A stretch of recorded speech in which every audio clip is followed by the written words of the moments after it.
듣다 보면 내공이 쌓이는 방송 2시간 철학입니다. 네. 저희는 호모 에로스 고미숙 작가님의 책 읽고 있고요. 네. 3, 4부 같이 가보도록 하겠습니다. 3부부터 갈 겁니다. 청춘이여 욕망하라 가보겠습니다. 네. 이 사랑이라는 거는 대상의 문제가 아니라 나의 문제라는 거잖아요. 네. 그러니까 내가 어떻게 관계를 맺느냐에 따라서 다르다. 내 운명의 주인은 바로 나다. 맞아요. 이 사랑이라는 괴물과 맞짱 뜨겠다는 승부욕이 있어야 된다. 그 의욕과 의지만큼 자기로부터 떠날 수 있으리니. 맞아요. 그리고 바로 다음에 이제 몸은 답을 알고 있다라는 파트가 나옵니다. 사랑의 기술을 터득하기 위한 가장 1차적인 행동 지침은 자신의 몸과 능동적인 소통을 시도하는 것. 이게 아까 돌풀님이 말씀해 주셨던 운동도 해야 된다라는. 진짜 몸에 대해서 저는 이제 요즘에 제가 하는 활동들을 다 보니까 머리 쪽에 다 상체 쪽에 다 쏠려 있고 실제 제가 이제 지금 이제 한 유튜브 팟캐스트 방송을 3개 정도 동시에 진행하고 있는데 이게 말도 안 되는 스케줄이에요. 다 이게 진짜. 눈과 머리 쪽으로 다 가 있더라고요. 차라리 요즘에 또 갑자기 드는 생각이 그래서 내가 만약에 뭐 어떤 요일에 뭐 그 복싱을 배운다든지 아니면 수영을 배운다든지 이렇게 하면 밸런스가 좀 맞을 것 같아요. 그럴 수 있죠. 차라리 그죠. 맞아요. 차라리 그 하루는 운동으로 갔어야 됐어. 지금 갑자기 드는 생각이에요. 그래서 이게 공부하다 보니까 근데 완전히 그 실제로 제가 요즘 몸에 안 좋거든요. 그 기침도 만성 기침이 돼가지고 안 떨어지고 이건 몸이 안 좋다는 징조, 몸이 보내는 신호잖아요. 맞아요. 실제 저는 요즘에 그 편의점에서 일하고 있으면 그냥 이유 없이 피곤해요. 뭐 요즘에 좀 일찍 잔다고 12시쯤에 자고 그래도 피로가 안 풀리죠. 피로가 안 풀려. 맞아. 이게 몸이 건강하지 못한 신호인데 사람이 어떤 걸 오래 지속하려면 건강해야 되는데 이게 밸런스 안 맞는 상태에서 오히려 좀 세 가지를 다 이제 머리 쓰는 쪽으로만 가져가 버렸으니 뭐 철학, 영화, 뭐 문학 이런 쪽으로 이게 다 공부하는 쪽이거든요. 맞아요. 밸런스적으로 되게 최악인 거예요. 머리만 쓰잖아요, 계속. 진짜 좀 활동을 하셔야겠네요. 이거 활동이 필요한데 활동할 여지가 없어. 맨날 집에 앉아가지고 책 읽거나 아니면은 영화 보거나 아니면 편집을 하고 있어요. 스케줄을 좀 줄이시긴 해야겠다. 아니 이게 그래서 내가 왜 밸런스를 못 맞췄을까? 운동 시간을 어떻게든 확보를 하는 게 저한테는 지금 진짜 생사를 건 관건인 것 같아요. 전 그래서 운동을 그 단순한 취미 영역으로 안 놔두고 취미가 아니에요 이거 정말로 이거 생사의 영역으로 놔둬요. 생존은 위해서 진짜 실제로 어른들은 뭐 젊은이들은 안 그렇겠지만 어른들은 내가 살기 위해서 운동을 한다 이런 얘기 맞아요. 하거든요. 요즘에 계속 그런 말이 또 맴돌고 저도 그리고 어른들이 애들한테 항상 하는 말이 네가 나중에 뭘 하고 싶거든 일단 체력을 길러라. 그리고 운동을 너의 습관으로 들여라. 이게 지금에 와서요. 제가 좀 나이 들고 나서 진작 내가 좀 운동을 습관적으로 할 걸. 습관이 돼야 되는 거예요. 이게 어떤 어른들은 또 그러잖아요. 매일 아침 달려야 된다. 매일 아침에 달리는 게 중요한 게 아침에 달리면 이게 뜀박질을 하면 이 뭐랄까 그 뭐 엔돌핀도 돌고 아드레날린도 돌고 그것도 있지만 어떤 일을 오래 할 수 있는 지속할 수 있는 힘이 생기는 거예요. 근기 이런 것들 지구력처럼 지구력이에요. 근데 요즘 전 머리로는 아는데 아침에 당장 이제 일어나서 피곤해서 빨리 출근해야 되는데 맞아요. 해야 돼요. 이게 규칙적으로 해야 되고 저도 아마 저희가 방송이 꽤 늦은 시간에 하거든요. 근데 아마 오늘 끝나고 저는 오늘 아마 달릴 거예요. 그러니까 대박이네요. 시간을 굳이 안 따지고 이건 의지의 문제인가? 약간 의지인 거죠. 의지의 문제네. 그래서 예를 들어 밤에 솔직히 저도 아침에 하는 게 편한데 밤에 할 때는 그냥 그런 생각을 해요. 밤에 하는 낭만도 있으니까. 근데 안 달리는 것보다 훨씬 낫죠. 훨씬 낫죠. 네, 진짜. 그래서 다 운동은 습관으로 들이는 건 좋은 것 같아요. 진짜 맞는 말이에요. 그런 거 있잖아요. 예를 들어 맞는 말이에요. 나 막 공부 많이 하고 막 내가 나 이런 거 좋아하지 않아. 나는 뭐 주체적이야라고 하면서 몸은 진짜 찌들어 있는 사람들이 있거든요. 맞아. 그런 사람들한테 뭔가 신빙성이 없어요. 없어. 네, 막 진짜 없어. 이게 절대 외모 비하가 아니고 정말 몸 관리가 안 되어 있는 상태. 몸이 관리 안 되는 게 어떤 거냐면 맞아. 눈이 피폐해요. 맞아. 눈에 생명력이 없어요. 저도 요즘 눈이 좀 그래요. 그런데 막 나 행복해 이렇게 살아야 돼. 거짓말이지. 난 그거 거부해라고 하는 걸 보면 이거 약간 그게 티가 나는 거잖아요. 누가 뭐 신뢰가 가겠어요? 그렇죠. 비실비실하면 빨리 건강 저희 건강합시다. 건강해야 돼요. 자, 그래서 그 다음 챕터에 나오는 거는 너의 안에 너를 멸망시킬 태풍이 있는가. 이게 딱 니체스러운 문장이에요. 네, 니체가 했던 말이거든요. 네 안에 너를 멸망시킬 태풍이 있는가. 이게 이제 니체가 항상 하는 말이 너가 어제 너를 죽여야 된다라는 거죠. 맞아. 나를 죽이지 않으면 안 된다라는 겁니다. 이런 자꾸 변화가 있어야 되고 누구나 일생에 이런 심연의 폭풍 이걸 경험한다라는 겁니다. 맞아. 이거를 여러분들이 같이 해야 된다는 거고 운명적인 사랑을 하고 싶다면 먼저 자신에게 물어야 된다. 내가 갖고 있었던 그런 나약한 모습, 나의 그런 저질스러운 모습들 이런 거를 멸망시킬, 죽여버릴 용기가 있는가. 저 그래서 일기에다도 맨날 써요. 거의 요즘은 진짜 어제 나를 죽였는가. 어제 나를 죽인다는 게 어제 나의 그러니까 과거에 지금까지의 나의 못난 모습들을 죽였는가예요. 이게 진짜 중요한 것 같아요. 그 다음에 이제 챕터에선 오스카 와일드 문장이 나오는데요. 네. 사람이 사랑에 빠지면 그 자신을 속이는 일부터 시작한다. 그리고 남들을 속임으로써 그것의 종말을 구한다. 이런 게 로맨스 영화던가 드라마에서 나오는 거죠. 가장 먼저 자신의 몸과 정직한 대화를 시도해야 한다. 사랑은 무조건 축복이다. 거듭 강조하지만 현대인들은 몸에 대한 관심이 지극히 없다. 여성들은 외모나 몸매 말고는 자신의 신체에 전적으로 무관심하고 남자도 마찬가지로 근육 말고는 관점이 맞아. 없는 건데 오직 타인의 시선을 위한 존재하는 몸이라고 할까? 이런 건 아주 희한한 이타주의다. 그리고 여기 이제 이런 것도 나와요. 그 커플들이 수년간 연애를 하고 심지어 결혼해서 아이를 낳고 살면서도 서로에 대해 아는 바가 거의 없다. 맞아요. 신체적 감흥이 아니라 망상 속의 이미지만을 교호했기 때문이다. 그렇게 되면 오래 살면 살수록 정이 쌓이는 게 아니라 소외가 심화되는 역설이 일어난다.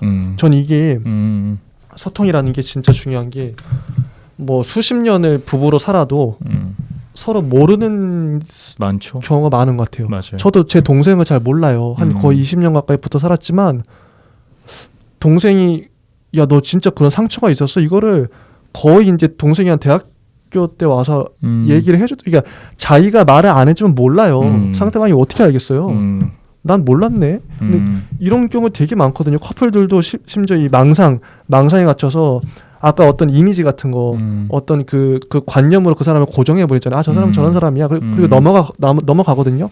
예를 들어서 저 사람은 뭐 저쪽에 매운 음식을 잘 못 먹어 이런 식으로 규정하는 거죠. 관념화 시켜버리는. 네, 관념화해서. 근데 그렇게 되면은 여기 나오는 게 신체적 감흥이 아니라 망상 속의 이미지만을 서로 이렇게 소통했다. 이런 경우가 되게 많은 것 같아요. 맞아요. 그래서 164페이지에 나오는 게 내 몸과 소통하는 힘에 비례하여 상대에 대해서도 알아차릴 수가 있다. 와, 사랑의 진짜. 힘과 통찰력은 분리 불가능하다. 상상하는 연애에서 관찰하는 연애로 바꿔라. 진짜 이게 맞는 말 같아요. 내가 내 몸을 잘 아는 만큼 상대방의 그 몸이나 상황에 대해서 잘 알게 되고. 근데 저는 솔직히 제 몸에 대해 좀 그러니까 지식이나 이런 거는 관심이 많은데 관념적인 거 몸에 대해 좀 무지한 것. 무지할 수 있는. 많이 무지해요. 그래서 165페이지에 뭐 이제 고미숙 작가님의 다짐으로 나오는데요. 이제 더 이상 환상 속에 매몰되지 않겠다. 물심과 망상에서 휘둘리지 않겠다. 이게 바로 관찰이자 공부다. 관찰라고 합니다. 중요하지. 좀 더 러프하게 넘어가 볼게요. 그 생의 약동을 적나라하게 보여준 것이 바로 성이다. 이런 성에 대한 통상적 관념은 두 가지가 있는데 쾌락과 금욕이 있다. 그렇죠. 근데 금욕을 지배하는 사회는 쾌락에 대한 과잉 욕구가 동시에 또 존재하게 된다. 이런 식의 양분법들은 아주 위험하다. 이제 168페이지에 그러므로 금지냐 쾌락이냐는 이원적 구조화에서는 어떤 답도 나올 수 없다. 성은 자연스러운 거다. 그러니까 왜 제가 아까 그 3, 4부를 좀 빨리 읽자고 했냐면 같은 말이긴 해요. 사실 1, 2부 내용이 거의 똑같이 나옵니다. 앞에 나왔죠. 네, 앞에. 그래서 그냥 같은 말들은 좀 넘어가 볼게요. 맞습니다. 이제 170페이지는 뭐 기백의 주장, 기백이라는 사람의 주장에 따르면 양생의 적은 뭐 술과 섹스다. 정을 고갈시키는 것은 진을 소모하며 몸을 노쇠하게 만들기 때문이다. 정을 잘 보존해야 된다 이런 게 나오죠. 그렇죠. 정. 그래야 우주적으로 고양될 수가 있다라고 나오고요.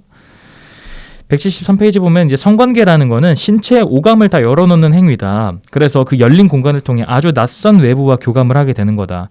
그렇기 때문에 사랑과 성이 함께 공존하며 이것들을 편안하게 마음을 받아들일 수 있는 그런 자세, 사람이 돼야 된다. 맞아.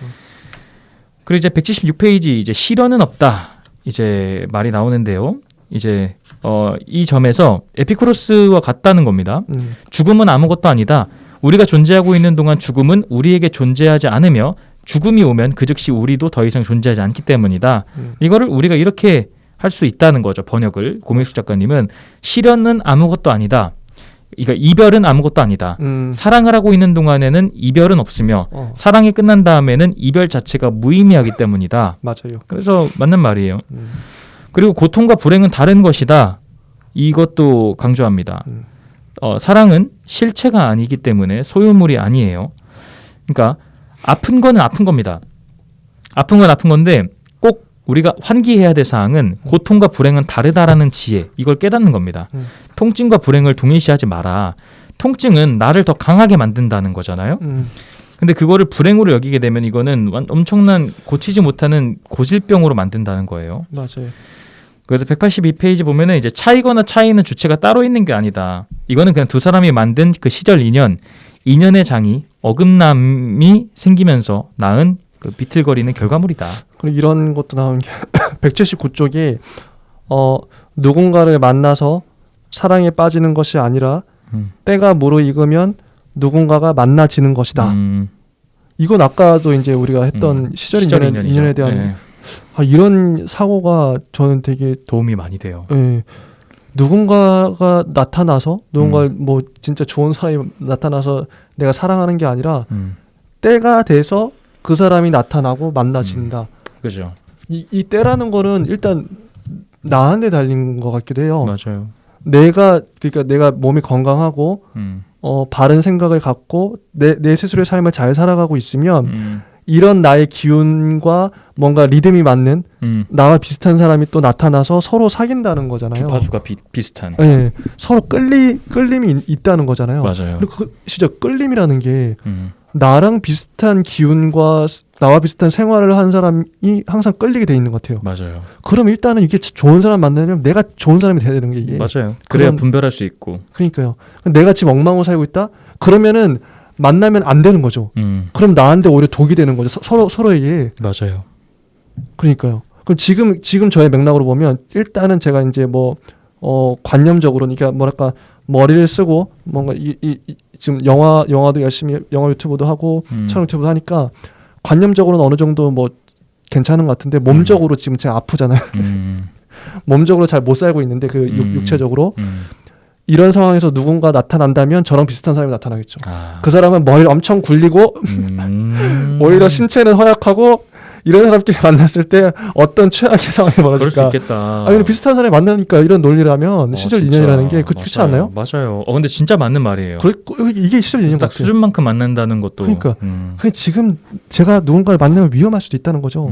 내가 일단 저는 그래서 운동 열심히 해가지고 몸짱이 아니더라도 어쨌든 건강해져서 맞습니다. 건강한 사람 만나야 돼요. 내일부터 하십시오. 그러니까. 해야 됩니다. 그래야겠네요. 이것도 의지로. 윤님 어떻게 생각하세요?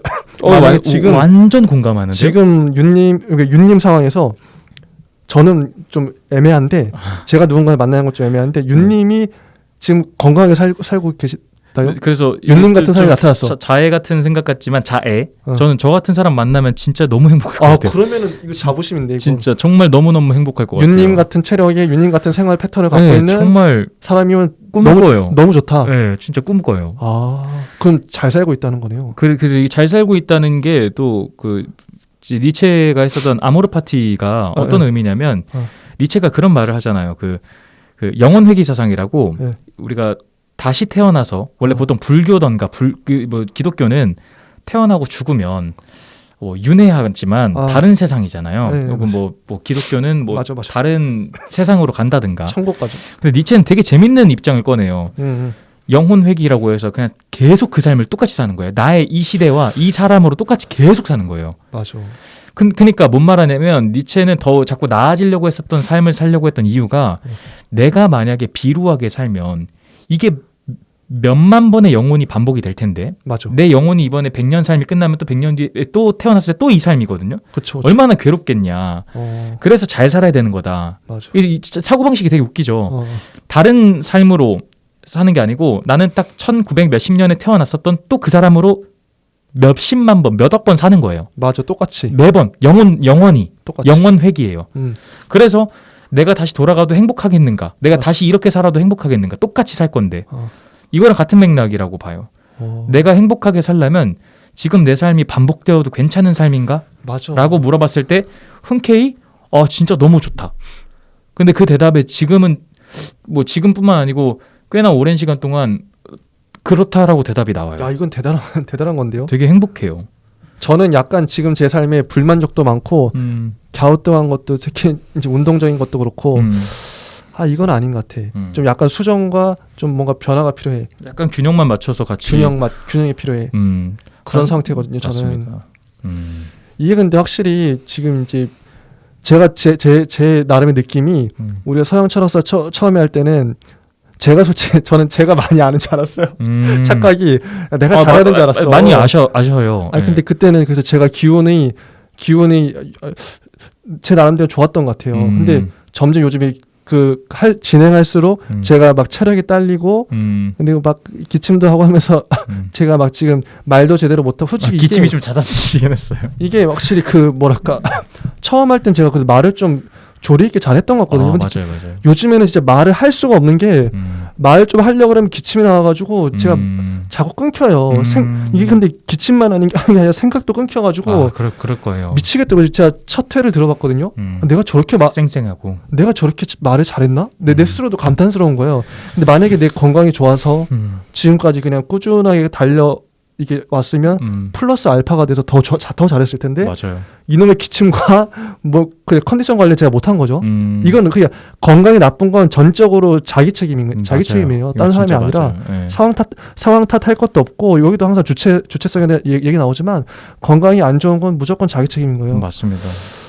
내가 왜 건강 관리를 못했지? 이건 이제 프로 의식이 좀 떨어지는 프로는 아프면 안 되는데 맞아요. 반성이 많이 되더라고요. 그 생명력 저희가 이야기했었던 베르구송이던가 생명력을 고양시켜야 되잖아요. 맞아요. 그래서 윤님 얼마나 팔팔합니까 지금. 건강도 챙기고 공부도 같이 하고 근데 진짜 그게 같은 거라는 걸 많이 느껴요. 매번 하지만 운동할 때 철학적 생각이 얼마나 잘 나는지 몰라요. 진짜 엄청 막 이제 이게 텐션이 터져요. 그러니까 몸이 건강해야 그게 완전요. 막 운동하면서 절대 그런 생각 안 합니다.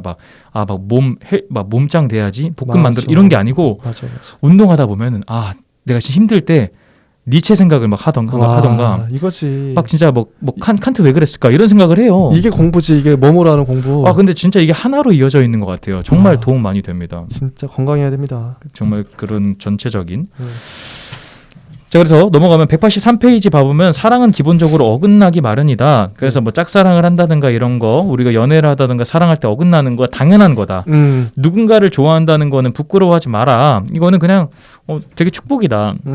그리고 저는 여기 185페이지에 되게 인상 깊었던 텍스트가 있는데 예. 제가 또 불가사상도 좋아하고 철학도 좋아하지만 또 물리학도 좋아하지 않습니까? 좋죠. 예. 정화스님이라는 분이 이런 말씀을 하셨어요. 우리의 시각은 가시광선 내에서만 작동합니다. 하지만 천지에는 가시광선 외에도 자외선과 X선 등등이 존재합니다. 가시광선의 범위를 넘어서 사물을 볼 수 있다면 우주는 전혀 다르게 보일 것입니다. 불가의 선 수행을 열심히 하면 이런 식의 능력이 생긴다고 하지요. 근데 이게 공감 갑니다. 우리가 볼 수 있는 건 자외선과 가까운 그 선과 적외선에 가까운 선.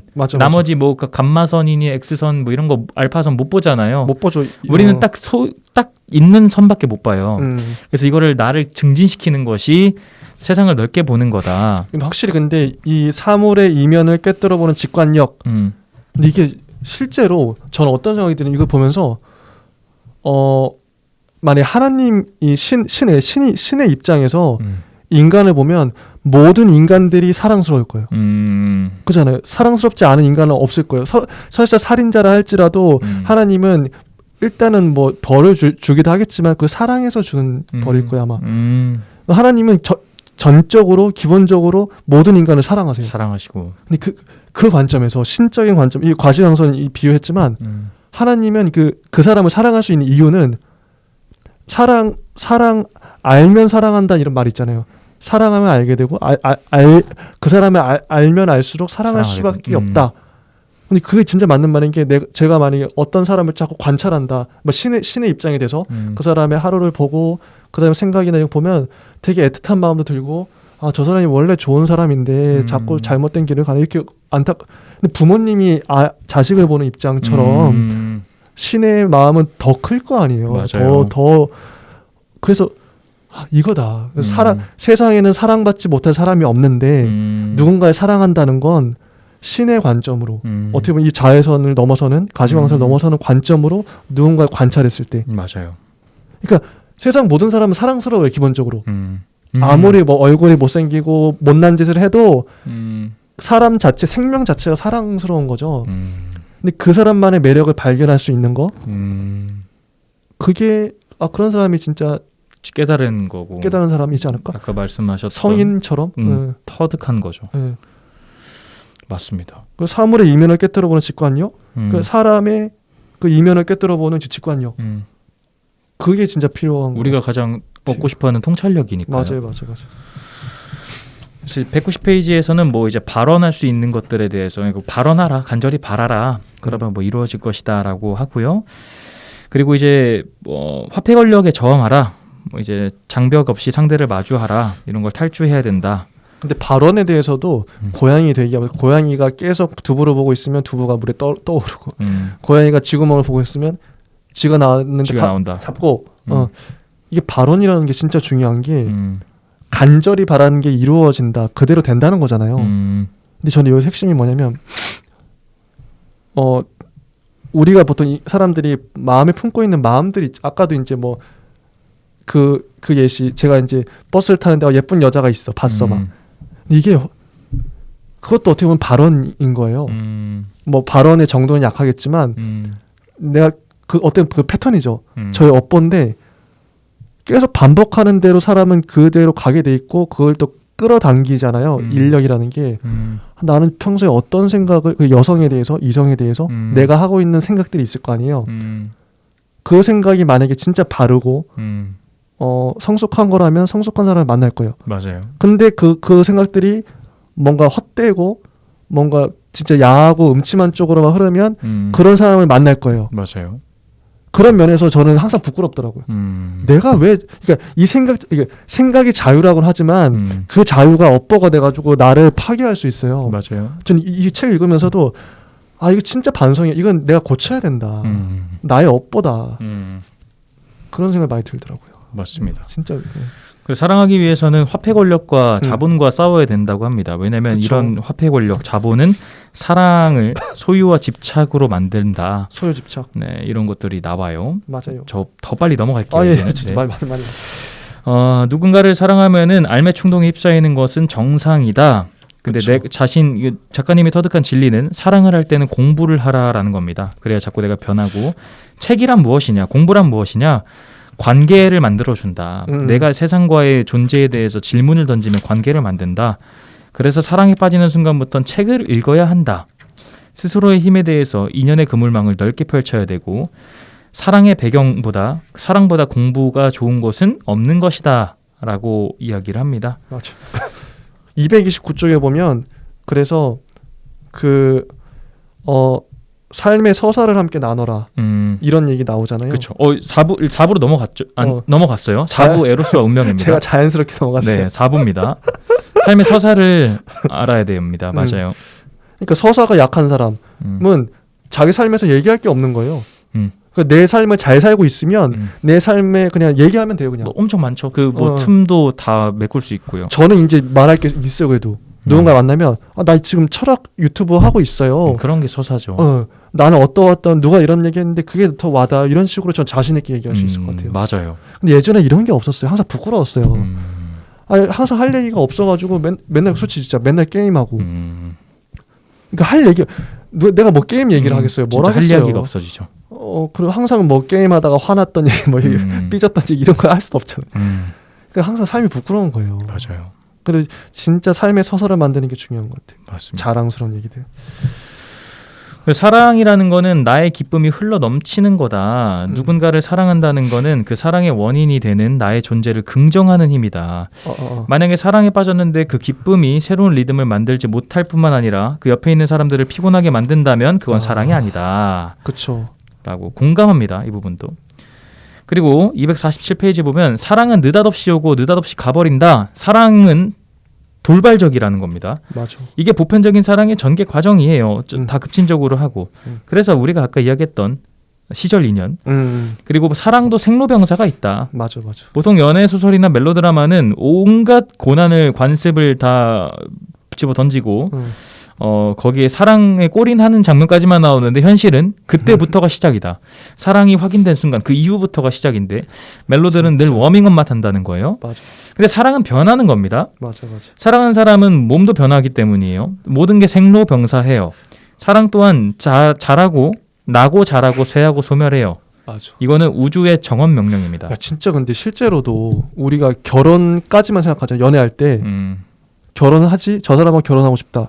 근데 더 중요한 건 결혼 시기나 결혼이 중요한 게 아니라 그 결혼 이후의 삶이 중요하죠. 이후에 진짜 몇십 년을 같이 살아야 되는데 맞아요. 정작 그 사람하고 결혼해서 어떤 구체적으로 일상을 어떻게 살지 그런 게 없죠. 그리고 아기를 어떻게 아기 낳는 것도 육아도 되게 중요한데 맞아요. 공부를 해야 되잖아요. 맞아요. 근데 그런 생각이 저도 지금 거의 없는 거예요. 이거를 공부할 이게 준비가 안 된 상태에서 결혼을 하고 일상을 살다 보면 서로 막 싸우고 이혼하고 이러는 거 아니에요. 맞아요. 아, 너무 안타깝습니다. 그래서 사랑이 어떻게 안 변하니? 아, 변하지 않는 건 사랑이 아니야 라고 오히려 질문할 수 있어야 된다. 맞아요. 사랑이 어떻게 변하니가 아니라요. 그래서 이 생로병사를 알면은 그 흘려보낼 것들은 흘려보내게 된다. 그런다는 거죠. 그래서 우리의 이러한 부정적 감정들을 치유하고 연소시킬 수 있는 것들을 잘 만들어야 되는데 만약 둘의 시간적 리듬이 어긋났다면 그것은 맞지 않은 그거 아까 말했던 인연이 되는 거예요.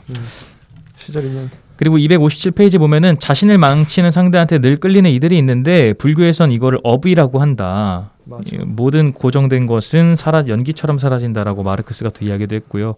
그러니까 이런 운명을 바꾸는 건 뭐냐? 아주 간단하다. 몸에 새겨진 기운의 배치를 바꿔라.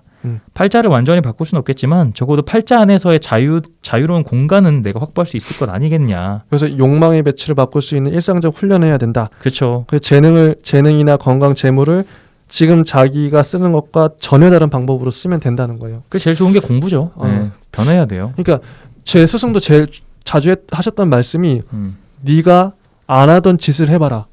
안 하던 짓은 이제 하던 짓은 나의 습관, 업이잖아요. 패턴. 패턴이라는 게 항상 누구나 잘하는 게 있어요. 자주 하는 게. 근데 그걸 하지 말고 네가 진짜 너라면 안 할 만한 짓을 한번 해봐라.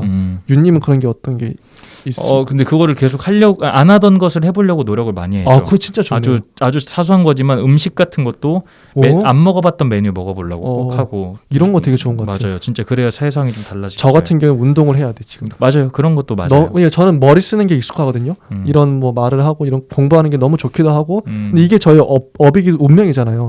이걸 바꾸려면 일단 몸을 움직여야 돼. 맞아요. 근데 그 공감 가는 게 저도 공부를 너무 좋아해서 공부를 하기 위해서 운동을 해요. 공부를 더 온전하게 하기 위해서. 그거 진짜 좋네요. 맞아요. 내 정신과 건강이 일치해야 되니까. 맞아요. 그래서 261페이지 보면 늘 연애에 빠져 허우적대는 사람이 있는가 반면에 연애 자체가 발생하지 않는 사람이 있는데 둘 다 문제다. 전자가 과잉이라면 후자는 불급이다. 연애가 발생하지 않아. 그렇죠. 불쌍해. 이 대상은 내가 창조하는 거다. 따라서 사랑을 하고 싶어도 할 사람이 없다는 말은 대상을 창조할 능력이 없다는 뜻. 그래서 내 몸의 동선, 나의 이런 투지가 어떻게 왜곡되어 있는가, 내가 멍하게 기다리지 말고 욕망의 코드를 바꿀 수 있는 치밀한 훈련을 해야 한다. 맞아. 그렇게 에필로그까지 이어집니다.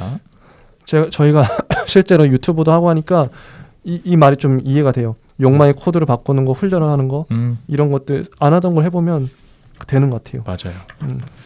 에필로그는 1000개의 사랑 1000개의 길이라는 문장이 글이 있는데요. 여기서 제가 생각하는 핵심만 말씀드려보면 사랑의 능력은 사랑과 삶이 맺는 관계다. 같은 맥락이고요. 맞아요. 사랑과 우정이 적대적일 필요가 없다. 연인이면서 우정을 나눌 수 없다면 연인이 될 수 없다. 근데 우정에도 많은 학습이 필요하다. 좋은 친구를 만나서 좋은 친구가 되는 법부터 연습을 해야 된다. 맞습니다. 그래서 진실한 사랑을 하고 싶다라고 하면은 사랑에 대한 오만과 편견, 자의식에 둘러싼 망상 이런 그물망을 벗어나서 단 한 걸음만 내디딜 수 있다면 그것이 곧 백척간두진 일보다. 그러므로 사랑하라 두려움 없이 라고 하면서 문장이 끝납니다. 끝났습니다. 수고하셨습니다. 아유. 이 호모 에로스라는 책은 호모 콩푸스와 같은 맥락이라고 봐요. 같은 맥락이어서 두 책을 다 읽으시는 거를 정말 추천하고요. 진짜요?